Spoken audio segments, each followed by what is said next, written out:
In the last hour, US President Donald Trump has criticized Iran's response to a proposal from his administration that would have ended the current conflict. In a post on social media, he said, "I've just read the response from Iran's so-called representatives. I don't like it. Totally unacceptable. Thank you for your attention to this matter." We have correspondents covering the latest developments from Tehran and Washington, D.C., where we start now with Rosalind Jordan. So, Rosalind, does this amount to a rejection?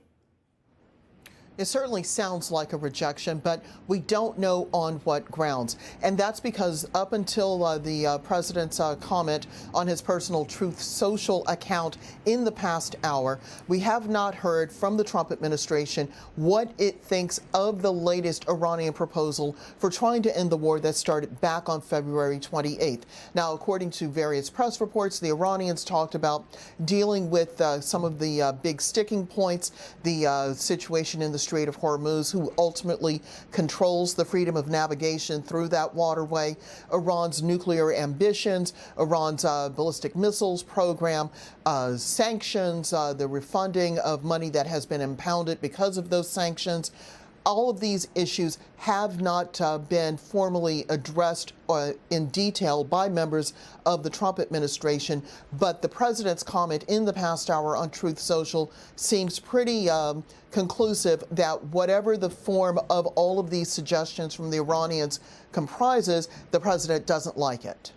Stay with us, Rosalind. We're going to go over to Al-Miqdad Al-Ruhaid. He's in Tehran. Al-Miqdad, I can see some lines dropping on Tasneem news agency. Are we getting some reaction from Iranian officials now to this apparent rejection from Donald Trump? Well, indeed, Sami, officially there has not been official response yet from Tehran after the President Donald Trump described the latest Iranian proposal as unacceptable. Part of that, given the timing here in Tehran, given the late hours, and also beyond that, we are seeing that the Iranian officials usually don't avoid acting immediately or reacting immediately to this kind of language, pressure language, public language from the Washington. And this gives us a clear picture, a broader clear picture emerging right now, how the gap between the two sides is very, very huge, because we do know that in the proposal of 14-point plan from the Iranian, they are sticking on de-escalation or proposing ending of this war at all fronts at the first stage, then can postponing to another sticking point, which is the new reality on the Strait of Hormuz.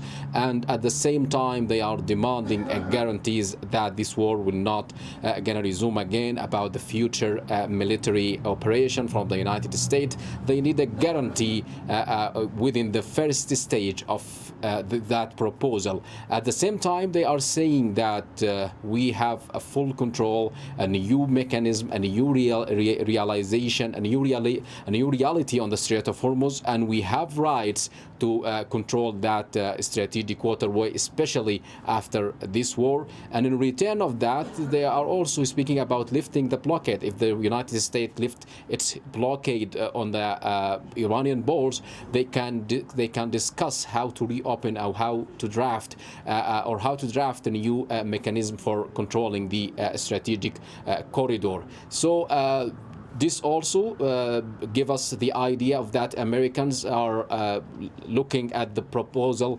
on a strategic lens when it comes to nuclear concerns, and also when it comes to regional arrangements of security, because Donald Trump himself saying several times we are demanding zero enrichment on the nuclear file, and also he speak about handing over that highly enriched uranium stockpile. And this is definitely the very wide gap between the two sides, because Iranian basically saying that we have the rights to enrich uranium. We will not give or handing over that stockpile. It's not for surrender. So the broader picture from the previous stance. What we are seeing now, that there is a clear picture of how diplomacy is ongoing, but at the same time there is a huge gap, there is a huge disagreement between the both sides, and this gives us an idea of how both sides reacting when it comes to public messaging. The public messaging is very disagreement between the two sides, but we saw that they are still ongoing on the back channel messaging when it comes to the mediators in Pakistan, because Iranian simply trusting the Pakistan to work with indirect talk rather than direct talk with the Donald Trump, and the previous stance about how Donald Trump reacting with the Iranian proposal. They are saying simply, we are drafting that proposal for the rights of Iranian people, for the benefit of Iranian people, and this we can give us a sense of how they're gonna officially respond to what Donald Trump has said, that proposal is unacceptable. Let's thank Al-Miqdad there in Tehran. Take it back to Rosalind Jordan in Washington, D.C. And we know that the comments from Donald Trump, his posts on social media, came after that phone call with the Israeli Prime Minister, right? Do we know what went on in that call? Well, only the Israelis are saying that there was a phone call between the U.S. president and the Israeli prime minister. The White House has not confirmed that there was such a phone call taking place on Sunday afternoon here in the United States. It is worth pointing out that Benjamin Netanyahu, the Israeli prime minister, has given an interview to the CBS network show 60 Minutes, and that program should be airing in the next 90 minutes to 2 hours or so here on the U.S. East Coast. Early reports from that interview suggest that Netanyahu is particularly focused on dismantling Iran's nuclear capabilities, both civilian and military, and he allowed that doing so would require people and could require time. Now, earlier in the war, there had been suggestions that perhaps the Pentagon was drawing up plans for such removal of not just nuclear material, but also all of the hardware necessary in order to build a nuclear capable ballistic missile. But that would require lots of U.S. forces, lots of equipment, and several months, if not more than a year, to remove everything from Iranian control in order to guarantee that at least in that part of its defense arsenal, Iran had nothing. So we don't know exactly what Mr. Netanyahu is envisioning in terms of further dismantling Iran's nuclear capabilities, and whether this would extend to civilian use, which the Iranians have argued they have the right to under the Nuclear Non-Proliferation Treaty. But there is this fact that, at least for the Israelis, nuclear capabilities coming from Iran is still very much a focus of their war against that country.